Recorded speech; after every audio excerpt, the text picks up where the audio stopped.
দীর্ঘ বিরতির পর 2021-এর প্রথম টিউটোরিয়াল শুরু করছি অমর 21-এর এই ডিজাইনটি দিয়ে। তো বন্ধুরা চলুন বেশি কথা না বাড়িয়ে মূল আলোচনায় যাওয়া যাক।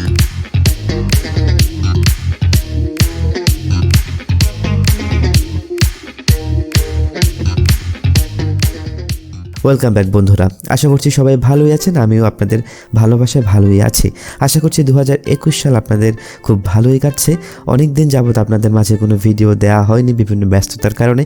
আমি চেষ্টা করব আপনাদের সামনে আরও নতুন নতুন কন্টেন্ট নিয়ে আসার। আশা করছি সে পর্যন্ত আমাকে অবশ্যই আপনারা সাপোর্ট করে যাবেন।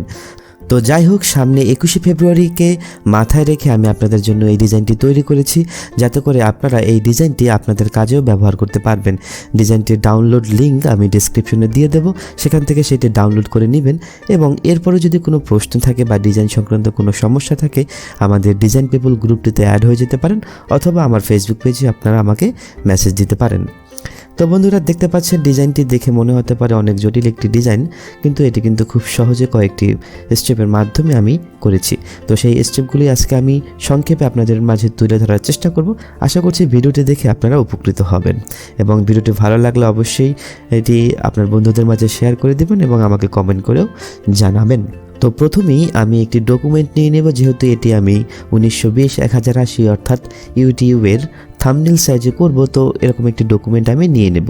তো এর আগে আমি পেন্সিলে একটি লেআউট করে নিয়েছি আমার খাতায়, এবং সেটিকে আমি মোবাইলে ছবি তুলে আমি আমার পিসিতে নিয়ে নিয়েছি এভাবে। আপনারা চাইলে এটি ফটোশপেও করতে পারেন যদি আপনার ওয়াকম বা গ্রাফিক্স ট্যাবলেট থাকে।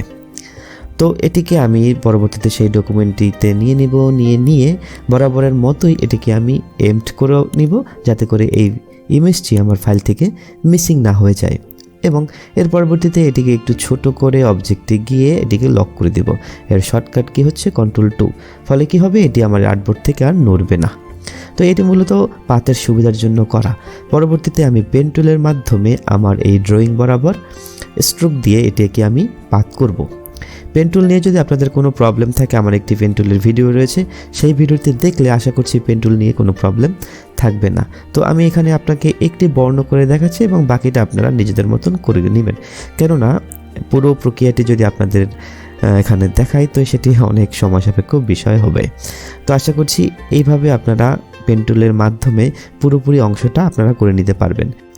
তো লেআউটের বিষয়টা একটু মাথায় রাখবেন। লেআউট করার ক্ষেত্রে প্রথমে আপনাদের একটু সমস্যার সম্মুখীন হতে পারেন, কিন্তু পরবর্তীতে যদি কয়েকবার ট্রাই করেন, তো আশা করছি কিন্তু একটা পারফেক্ট লেআউট আপনারা সেখান থেকে বের করতে পারবেন। তো মূলত এই সব কিছুর মূল ব্যাপার হচ্ছে, আপনি যত প্র্যাকটিস করবেন, আপনার ক্রিয়েটিভিটি বলেন বা আপনার স্কিল বলেন, ততই বাড়বে।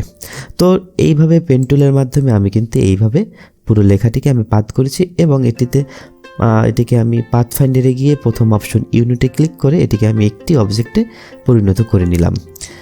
এর কারণটি হচ্ছে, আমি এখান থেকে গিয়ে এখন এটিকে আমি অফসেট পাথ করব। তো চলে যাব আমি অবজেক্টে গিয়ে আমি চলে যাব পাতে গিয়ে আমি যাব অফসেট পাতে। এখানে দেখতে পাচ্ছেন একটি ডায়লগ বক্স উপস্থিত হবে, সেখানে প্রিভিউটি অন করে আমি অফসেট 14 বা 15 করে নিয়ে এবং এর জয়েন্টটি রাউন্ড করে দিলাম। তো দেখতে পাচ্ছেন কিন্তু আমার এটির বাইরে একটি আউটলাইন তৈরি হয়ে গেল, এবং এটি সিলেক্ট থাকা অবস্থায় আইড্রপারের মাধ্যমে আমি এটিকে একটি সাদা কালার দিলাম। তো নিচে টেনে এনে দেখতে পাচ্ছেন যে এখানে কিন্তু একটি সাদা বর্ডার তৈরি হলো। তো এখন এটি গ্রুপ অবস্থায় রয়েছে। তো আমি এটিকে চাচ্ছি এখন সাদা অংশ এবং কালো অংশগুলো আলাদা করতে। তো এর জন্য অবজেক্টে রাইট ক্লিক করব, প্রথমে মাউসের গিয়ে আনগ্রুপ করব, দেন আমি কালো অংশগুলোকে সিলেক্ট করে এটিকে গ্রুপ করব এবং সাদা অংশগুলোকে আলাদা একটি গ্রুপে করব। তো এভাবে সাদা এবং কালো দুটি অংশ আলাদাভাবে আমি গ্রুপ করে নিচ্ছি, কারণ আমার কাজের সুবিধার জন্য। পরবর্তীতে যদি আমি নতুন কোনো ইফেক্ট দিতে চাই বা কোনো কিছু চেঞ্জ করতে চাই, এটা কিন্তু অনেক সহজ হবে তখন। তো এরপরে রেক্টেঙ্গেল টুলে যাব, গিয়ে সার্কেলকে সিলেক্ট করে একটি রেড সার্কেল নিব। এখানে রেড সার্কেলটি নিয়ে এটিকে আমি আমার আর্টওয়ার্কের পিছনে যাব, অ্যারেঞ্জে গিয়ে সেন্ড টু ব্যাক। মাউসে রাইট ক্লিক করলে পর এটি অ্যারেঞ্জ অপশনটা আপনারা পাবেন, সেখান থেকে আপনারা সেন্ড টু ব্যাকে দিবেন। তো এরপরে আমি আমার সার্কেলটিকে আরেকটি কপি করব। Ctrl+Shift ধরে যদি আপনি এটিকে ড্র্যাগ করেন, তাহলে কিন্তু এটি কপি হয়ে যাবে, অথবা Ctrl+C Ctrl+V প্রেস করেও কিন্তু আপনারা কপি পেস্ট করতে পারবেন। তো এরপরে চলে যাব ব্রাশে গিয়ে আর্টিস্টিকে গিয়ে আর্টিস্টিক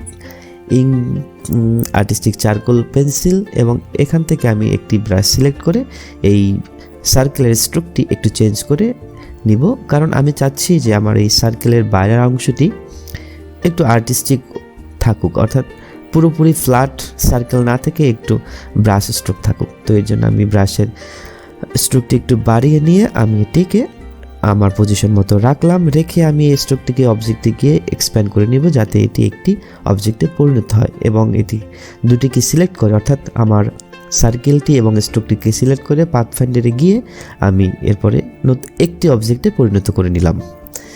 তো আমি বরাবরের মতো একটি বিষয় সবসময় বলি, কাজ করার ক্ষেত্রে আপনারা কম্পোজিশনটি মাথায় রাখবেন যেন আপনারা পারফেক্ট কম্পোজিশন পান। তো এরপরে আমি একটি দেখতে পাচ্ছেন এখানে শহীদ মিনারের ছবি নিয়েছি। শহীদ মিনারের ছবিটি আমি নিব কারণ আমি পিছনে একটি শহীদ মিনার ড্রয়িং করতে চাচ্ছি। আপনারা চাইলে নিজেদের মতো করতে পারেন, আমি চাচ্ছি এখান থেকে অ্যাকুরেটলি একটি শহীদ মিনারের স্ট্রোক নিতে। তো এটিকে আগের মতোই আমি এটিকে লক করে নিলাম এমটি করে, এবং পেন টুলের মাধ্যমে আমি উপরের দিকের যে অংশটুকু রয়েছে সেটিকে আমি যেমন দেখতে পাচ্ছেন ঠিক তেমনিভাবে আমি স্ট্রোকটা নেব। আমরা পেন টুলের মাধ্যমে এই যে আমার শহীদ মিনারটি রয়েছে শহীদ মিনারটি আমি কমপ্লিট করব। তো এভাবে পেন টুলের মাধ্যমে আমার শহীদ মিনারটি করা হয়ে গেলে পরে আমি এর নেক্সট স্টেপে চলে যাব। নেক্সট স্টেপে দেখতে পারবেন যে এর আমি যে স্ট্রোকগুলো দিয়েছি তাছাড়াও এর বাইরে মানে ভিতরে কিছু আরও স্ট্রোক রয়েছে, তো সেটিও কিন্তু এভাবেই চারকোল পেন্সিল ব্রাশ গিয়ে ব্রাশের স্ট্রোকের সাইজটি কমিয়ে আমি এভাবে ড্রয়িং করেছি। আপনারা ইজিলি বুঝতে পারছেন এটি। তো পরবর্তীতে এটিকে আমি আবারও অ্যারেঞ্জে গিয়ে রাইট ক্লিক করে এটি ব্যাকে নিয়ে নিলাম। এর পরবর্তীতে আমি একটি ব্রাশ দিয়ে স্ট্রোক টানি, স্ট্রোকটি টেনে আমি চলে যাব ব্রাশে গিয়ে নতুন একটি ব্রাশ নিব, সেটি হচ্ছে artistic pen brush. Artistic pen ব্রাশে গিয়ে নিচের দিকে চলে যাব। নিচের দিকে যে ব্রাশটি দেখতে পাচ্ছেন এটি সিলেক্ট করলে পর ব্রাশের স্ট্রোকটি আমরা এমনভাবে পাবো। এরপরে এই ব্রাশের স্ট্রোকটি যদি আমি বাড়িয়ে দিই দেখতে পাচ্ছেন যে খুব সুন্দর আমি একটি ব্রাশ স্ট্রোক পাচ্ছি। আমাদের ইলাস্ট্রেটরে কিন্তু অনেক অপশন রয়েছে যেগুলো আমরা অনেকে জানি না, কিন্তু খুব এই সিম্পল অপশনগুলো দিয়েও কিন্তু ডিজাইনগুলো খুব সুন্দরভাবে করা যায়। এর জন্য যে আপনাকে এই সফটওয়্যারে বস হতে হবে বিষয়টা এমন না, বিষয়টা আপনাদের কনসেপ্টটা প্রধান যে আপনারা কাজটিকে কীভাবে রিপ্রেজেন্ট করতে চান। তো এইভাবে সিম্পল একটি স্ট্রোক দেখতে পাচ্ছেন যে আমার এই কাজটাকে পুরোপুরি বদলে দিয়েছে। তো এভাবে আপনারা নিজেরা এক্সপেরিমেন্ট করবেন। এর পরবর্তীতে এই ডিজাইনে যদি আরও নতুন কিছু অ্যাড করতে চান সেটিও করতে পারবেন, অথবা বাড়তি স্ট্রোক দিতে চান যদি তা দিতে পারবেন, বা আপনারা যদি ব্যাকগ্রাউন্ডটি চেঞ্জ করতে চান তাও করতে পারবেন। পুরো এটা আপনার উপর নির্ভর করছে। তো এর পরবর্তীতে আমি আবারও ব্রাশে চলে যাব, নতুন একটি ব্রাশ নেব, ক্যালিগ্রাফিক ব্রাশ, এবং এর প্রেশার সেন্সিটিভিটি আমি অন করে দিয়ে এর ভেরিয়েশনটি 9 দেব। তো এক্ষেত্রে বলে রাখি আপনাদের এই অপশনটি কাজ করার জন্য, অর্থাৎ এইভাবে দেখতে পাচ্ছেন যে থিন টু ঠিক লাইন অর্থাৎ চিকন থেকে মোটা লাইন পাওয়ার জন্য আপনার একটি গ্রাফিক্স ট্যাবলেটের প্রয়োজন পড়বে। তো আমি এখানে কিছু সার্কেল ড্রয়িং করার জন্য এই ব্রাশটি নিয়েছি। আপনারা সার্কেল যে অপশনটি রয়েছে টুলস প্যানেলে সেখান থেকে গিয়ে ছোটোভাবে সার্কেল তৈরি করতে পারবেন, কিন্তু এই গ্রাফিক্স ট্যাবলেটে থাকলে আপনার এই কাজটি খুব দ্রুত হবে। জাস্ট কিছু জায়গাকে আমি ফিল করার জন্য বা আমার একটা ডাইমেনশন ক্রিয়েট করার জন্য এই কাজটি আমি করলাম, এবং পরবর্তীতে দুটো পাখি দিয়ে দিলাম এখানে। যেহেতু এটি ভেক্টর ফাইল আমি এর জন্য বেশি কাজ করে আপনাদের দেখালাম না। ফটোশপে যদি আপনারা এই ফাইলটি নেন এবং প্রয়োজন মতো কিন্তু আপনারা নিজেদের মতো করে সেটি কিন্তু আরও ভেরিয়েশন আনতে পারবেন। এরপরে আমি একটি এখানে দেখতে পাচ্ছেন যে একটি পেপার টেক্সচার ব্যাকগ্রাউন্ড নিয়ে এলাম। সেই ব্যাকগ্রাউন্ডটি আমি এখান থেকে পেস্ট করলাম, পেস্ট করে আবার বরাবরের মধ্যে এটি স্কেল করে এমড করে আমি আমার আর্টবোর্ডের মতো করে এটিকে নিয়ে নিলাম। নিয়ে এটিকে আমি পিছনে পাঠিয়ে দেব এবং এর অপাসিটিটি একটু কমিয়ে দেব, এবং এই কাজটি করার মাধ্যমে কিন্তু আমার এই ডিজাইনটি মোটামুটি সম্পন্ন হলো। এবং আপনি যদি চান এই ডিজাইনটিতে আরও অনেক কাজ করতে পারেন, আপনার কন্টেন্টের উপর ডিপেন্ড করে কিন্তু আপনি এখানে আরও এলিমেন্ট অ্যাডও করতে পারেন বা রিমুভও করতে পারেন। আমি শুধু টাইপোগ্রাফিটাকে ফোকাস করে আমি এই কাজটি করেছি বিধায় এখানে বেশি কিছু আর রাখলাম না। তো আমি আশা করছি আপনারা নিজেরা এক্সপেরিমেন্ট করে এই ডিজাইনকে দিয়ে আরও নতুন কিছু তৈরি করে আমার এই গ্রুপে পোস্ট করবে। আমি আবারও বলছি, আমার একটি গ্রুপ রয়েছে ডিজাইন পিপল নামক, সেই গ্রুপটির লিঙ্ক আমি ডিসক্রিপশনে দিয়ে দেবো, সেখানে সবাই অ্যাড হয়ে যাবেন এবং আপনাদের তৈরিকৃত কাজগুলো 21শে ফেব্রুয়ারির আগেই আমার এই গ্রুপে শেয়ার করে দেবেন।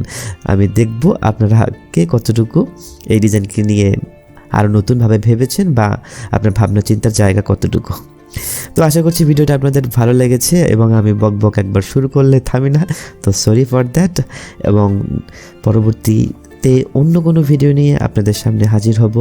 ততদিন পর্যন্ত ভালো থাকুন, সুস্থ থাকুন। আর হ্যাঁ, যাবার পূর্বে আমার কন্টেন্টগুলো যদি ভালো লেগে থাকে অবশ্যই আমার চ্যানেলটি সাবস্ক্রাইব করে রাখবেন এবং নোটিফিকেশন পাওয়ার জন্য অবশ্যই বেল আইকনটিও প্রেস করে রাখবেন।